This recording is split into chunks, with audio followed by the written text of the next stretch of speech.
வணக்கம் காவேரியன்ஸ். நேற்று ரூமர்னு சொன்ன நியூஸு இன்றைக்கி அது உண்மையாயிடுச்சு.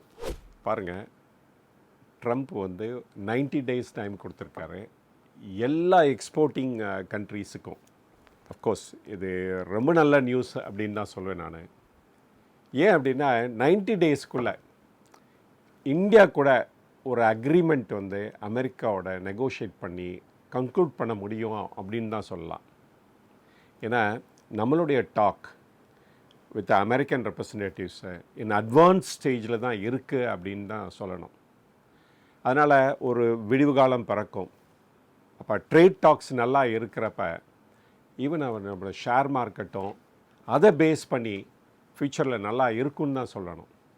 அமெரிக்கா கிட்ட மட்டும்தான் நம்ம ட்ரேட் நெகோசியேஷன் பண்ணிகிட்ருக்கோமா அப்படின்னு பார்த்தீங்கன்னா இல்லை. ஈவன் யூகே கூட நம்ம நெகோஷியேட் பண்ணிகிட்ருக்கோம். அதே சமயத்தில் ஈவன் யூரோப்பியன் யூனியன்கிட்ட கூட நம்ம பேச்சுவார்த்தை நடத்திட்டு தான் இருக்கோம். அதனால் இந்தியாவோட அப்ரோச் மோஸ்ட் ப்ராப்ளி எப்படி இருக்கும் அப்படின்னா, இனிமேல் ஃப்யூச்சரில் அமெரிக்காவோட நிறைய டிபெண்ட் பண்ணாமலும் அதே சமயத்தில் அந்த trade even UK and European union அது மேலேயும் சார்ந்து இருக்கும் அப்படின்னு தான் எடுத்துக்கலாம்.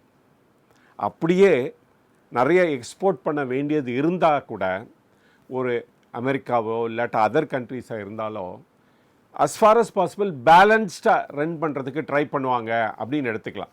ஸோ இந்த மாதிரி டைரக்ஷனில் நம்மளுடைய நெகோசியேஷன் போயிட்டு இருக்கிறனால நமக்கும் நம்மளுடைய ஷேர் மார்க்கெட்டுக்கும் பெட்டர் டைம்ஸ் அஹெட் அப்படின்னு தான் சொல்லலாம். அதனால் இம்மீடியட்டாக போய் எல்லாத்தையும் இன்வெஸ்ட் பண்ண நான் சொல்லலை. நான் என்ன ஃபீல் பண்ணுறேன்னா, நிறைய ஸ்டாக்ஸு கரெக்டாக இருக்குது. அண்டு அந்த கரெக்டட் ஸ்டாக்ஸ்லேயே எந்த ஸ்டாக்ஸு பெட்டர் அப்படின்னு பார்த்து நம்ம வாங்குறது பெட்டர் அப்படின்னு நினைக்கிறேன் இந்த டைமில். நான் as usual again and again என்ன சொல்லுவேன் அப்படின்னா, டொமஸ்டிக் ஃபோக்கஸ்டு எந்தெந்த கம்பெனிஸ் இருக்கோ அதிலே தி பெஸ்ட் பர்ஃபார்மர்ஸ் யார் அப்படின்னு பார்த்து அதை இன்னமேல் வாங்கிறதுக்கு ட்ரை பண்ணலாம். அதை வாட்ச் லிஸ்ட்டில் போட்டு அவங்களுடைய Q4 ரிசல்ட்ஸ் வந்தோடனே நம்ம டெசிஷன் எடுக்க ட்ரை பண்ணலாம் அப்படின்னு தான் நான் ஃபீல் பண்ணுறேன். ஸோ இது ஒரு நல்ல தருணம் தான் நினைக்கிறேன். Not a bad time, good time ahead அப்படின்னு தான் எடுத்துக்கணும் இந்த 90 days டைமு. பட் எப்படி நம்மளுடைய கவர்மெண்ட் ரெஸ்பாண்ட் பண்ண போகிறாங்கங்கிறதையும் பார்க்கணும். இதே சமயத்தில் இப்போ பார்த்திங்கன்னா oil crude oil price again மேலே போயிடுது. இந்த க்ரூட் ப்ரைஸ் மேலே போனனால இம்மீடியட்டாக நமக்கு அஸ் அ கன்சியூமர் நமக்கு எந்த ரிலீஃபும் கிடைக்காதுன்னு தான் நம்ம எடுத்துக்கணும். ஏன் ட்ரம்ப் கைவிட்டார் இந்த இம்ப்ளிமெண்டேஷனை?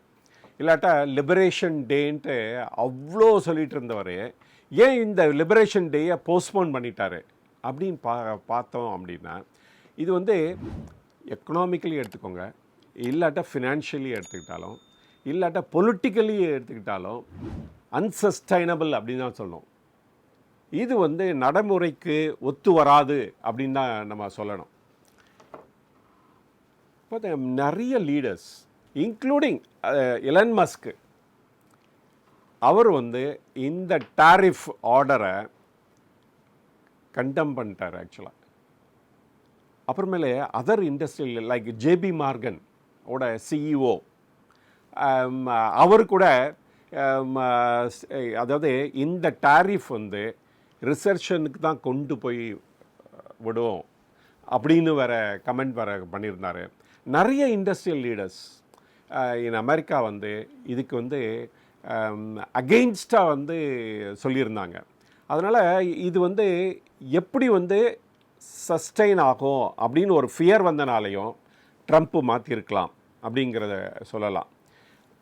ஏற்கனவே நிறைய வீடியோவில் இதை பற்றி டிஸ்கஸ் பண்ணியிருந்தோம். அப்போ எக்கனாமிக்கலி எப்படி ஃபினான்ஷியலி இது சரிபட்டு வராது. ஏன்னா சடனாக வேர்ல்டில் இருக்க மேனுஃபேக்சரிங் ஆக்டிவிட்டீஸ் எப்படி அமெரிக்காவுக்கு ஷிஃப்ட் பண்ண முடியும்? அண்டு அதுவும் within a short period of 1 month or 2 months அப்படிங்கிறது நினச்சி பார்க்கும்போதே நமக்கு தெரியும் that America will immediately go into recession அப்படின்னு யாருனாலையும் ஈஸியாக ப்ரெடிக்ட் பண்ண முடியும். அதே சமயத்தில் அமெரிக்காவில் வந்து இன்ஃப்ளேஷனும் ஷூட்டப் ஆகிறதுக்கு சான்சஸ் இருக்குது அப்படின்னு அந்த அவேர்னஸ் ட்ரம்ப்புக்கு வந்தனாலையும் அவர் இமீடியட்டாக அதை சேஞ்ச் பண்ணியிருக்கலாம். பட் என்ன காரணமாக இருந்தாலும் சரி, நமக்கு ஒரு ப்ரீத்திங் டைம் இருக்குது. ஸோ 90 days அதுக்குள்ளே நம்மளோட கவர்மெண்ட் அண்ட் அஃபிஷியல்ஸு இந்த அக்ரிமெண்ட்டை இம்ப்ளிமெண்ட் பண்ணுறதுக்கு செயல்படுத்துவாங்களா அப்படிங்கிறத பார்க்கணும். ஆனால் இதே சமயத்தில் என்ன பார்க்கணும் அப்படின்னா, அந்த ட்ரேட் வார் அமெரிக்காவுக்கும் சைனாக்கும் முடிவடைஞ்சிருச்சான்னு பார்த்தீங்கன்னா இல்லை. அது வந்து ஃபர்தராக மேலே போயிட்டே இருக்குது.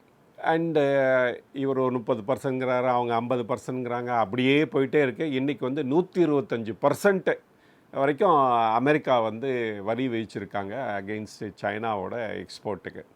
ஸோ அவங்க வந்து nearly about 86% on American exporters மேலே விதிச்சிருக்காங்க. ஸோ ரெண்டு பேரும் ரெடியாக இல்லை அண்டு டு நெகோஷியேட்டோ டு அக்ரியோ. அதனால் இந்த இது வந்து அந்த வார் கண்டினியூ ஆகும் அப்படின்னு தான் சொல்லலாம். ஏன் வந்து சைனா வந்து இவ்வளோ தைரியமாக ரிட்டாலியேட் பண்ணுறாங்க அப்படின்னு பார்த்தீங்கன்னா, அவங்களுக்கும் சில குட் பாயிண்ட்ஸும் இருக்குது. அதை யூஸ் பண்ணி இவங்க ஆர்ம் ட்விஸ்ட் பண்ணி ஜெயிச்சிடலாம் அப்படின்னு நினைக்கிறாங்க. ஃபஸ்ட்டு வந்து எலன் மஸ்கோட பெரிய unit nearly 1/5 of the production வந்து சைனாவில் தான் இருக்குது. அந்த டெஸ்லா காரே கேன் பி ஒரு ட்ரம்ப் காயினை யூஸ் பண்ணி அவங்க வந்து இதை சேஞ்ச் பண்ண நினைக்கலாம். அது ஒரு இது சொல்லலாம். அதே சமயத்தில் சைனா லீடர்ஸ் கூட இப்போ என்ன சொல்லிகிட்டு இருக்காங்க பார்த்தீங்கன்னா, ட்ரம்ப் எவ்வளோ நாள் வந்து இந்த மாதிரி டாரிஃப் ஆன் சைனீஸ் குட்ஸு மேலே இம்போஸ் பண்ண முடியும் அப்படின்னு பார்த்தா, எவ்வளோ நாளுக்கு பண்ண முடியும் அப்படின்னா, அமெரிக்காவில் வந்து இதனால் இன்ஃப்ளேஷன் வராத வரைக்கும் அவர் கண்டினியூ பண்ணுவார். இல்லாட்ட அன்எம்ப்ளாய்மெண்ட் ரேட்டு ஏறாத வரைக்கும் இதை கண்டினியூ பண்ணுவார். இது ரெண்டுமே ஒரு important measure, macro economic measure. அது வந்து ட்ரம்ப் வந்து உன்னிப்பாக கவனிச்சாகணும். ஏன்னா மிட்-டர்ம் எலெக்ஷன் வந்து 26 வருது. அதில் வந்து இவர் ஜெயிச்சாகணும். ரிப்பப்ளிகன்ஸ் வந்து காங்கிரஸில் வின் பண்ணி ஆகணும். அப்படி வின் பண்ணலை அப்படின்னா ஆஃப்டர் 2 years இவர் கொடுக்குற எந்த பில்லாக இருந்தாலும் அங்கே வந்து பாஸ் ஆகாது. பாஸ் ஆக போச்சுன்னா இவர் கொடுக்குற பில் எதுவுமே அங்கே அப்ரூவல் கிடைக்காது. அப்ரூவல் கிடைக்கல அப்படின்னா இவரால் எதுவுமே பண்ண முடியாது. அதனாலையும் இவர் வந்து கூடிய சீக்கிரம் மாறிடுவார் அப்படின்னு சைனா நினைக்கிறனாலையும் எந்தவித நெகோசியேஷனுக்கும் சைனா வந்து ரெடியாக இல்லை அப்படின்னு தான் எடுத்துக்கணும் நம்ம. அதே சமயத்தில் இன்டர்னலி அவங்க என்ன பண்ண போகிறாங்க அப்படின்னா, இன்ட்ரெஸ்ட் ரேட்டை குறைக்கிறதுக்கும் பிளான் பண்ணுறாங்க. அதே ஏதாவது பேங்க் ரிசர்வ் ரிக்குவயர்மெண்ட்ஸு அதையும் குறைக்கலாம் அப்படின்னு ட்ரை பண்ணுறாங்க. இல்லாட்ட சப்சிடி இன்னும் ஜாஸ்தி கொடுத்து அண்டு எக்ஸ்போர்ட்டை கண்டினியூ பண்ணுறதுக்கு ஒர்க் அவுட் பண்ணலாம். ஏற்கனவே நேற்று டிஸ்கஸ் பண்ண மாதிரி அவங்க வந்து யுவானை வந்து டிப்ரிஷியேட் பண்ணிகிட்டே இருக்காங்க. ஸோ அதுவும் ஒரு டூலாக யூஸ் பண்ணிப்பாங்க. ஆக மொத்தம் சைனா வந்து ரெடியாக இல்லை டு நெகோஷியேட் த அமெரிக்கான்னு தான் சொல்லலாம்.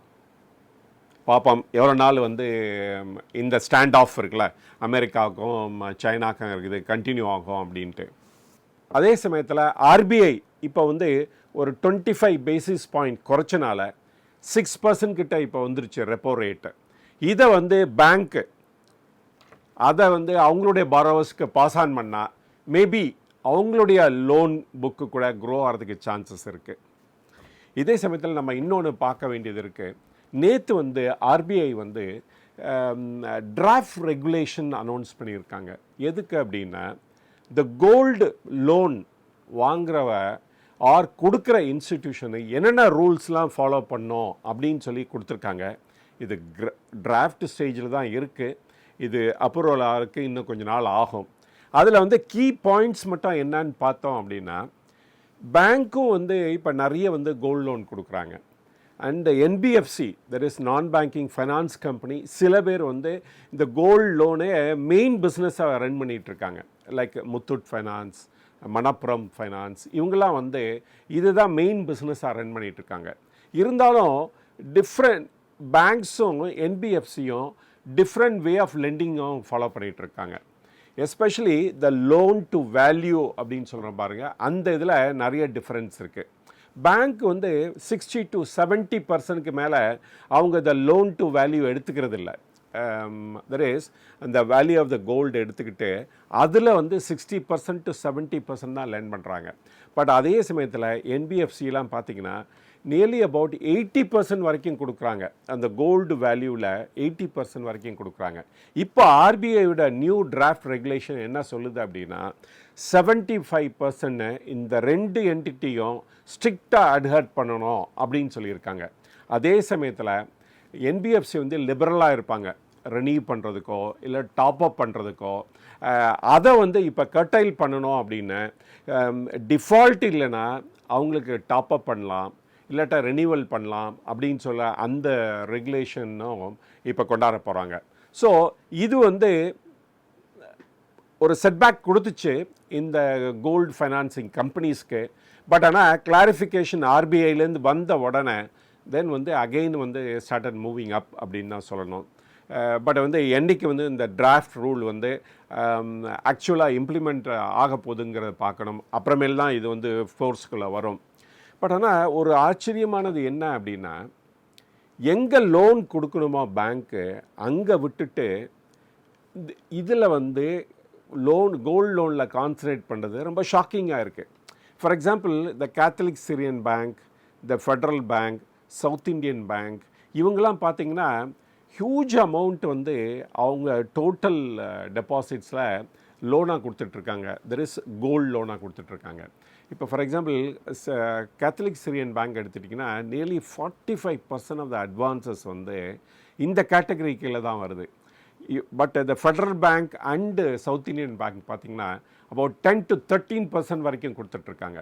அதாவது பேங்க்ஸ்லாம் எதுக்கு எஸ்டாப்ளிஷ் பண்ணப்பட்டுச்சு அப்படின்னா இண்டஸ்ட்ரி ப்ரமோட் பண்ணோம், இண்டஸ்ட்ரியல் க்ரோத்துக்கு பாடு பண்ணோம் அப்படின்னு தான் ஆரம்பிக்கப்பட்டது. ஆனால் அவங்க கொடுக்குறதெல்லாம் பார்த்திங்கன்னா அகெயின்ஸ்ட்டு செக்யூர்டு லோனு.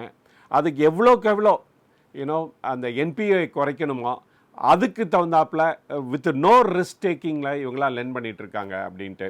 இதே மாடலில் தான் அதர் பப்ளிக் செக்டர் பேங்க்ஸும் இன்றைக்கி ஃபாலோ பண்ண ஆரம்பிச்சிட்டாங்க அப்படின்னு தான் சொல்லணும். அப்போ வந்து எப்படி வந்து நம்மளுடைய இன்வெஸ்ட்மெண்ட் கிளைமேட் பெட்டராக இருக்கும், எப்படி வந்து நம்மளுடைய இண்டஸ்ட்ரியல் க்ரோத்தும் பெட்டராக இருக்கும், அண்ட் தேர்பை அங்கேருந்து வந்து நமக்கு வந்து ஜாப் ஆப்பர்ச்சுனிட்டிஸ் க்ரியேட் ஆகும், ஆர் கவர்மெண்ட்டோடைய அந்த டேக்ஸ் கலெக்ஷனும் இன்க்ரீஸ் ஆகும் அப்படின்னு எனக்கு தெரியல. ஸோ இது வரைக்கும் ட்ரம்ப் சொன்ன news good news for India.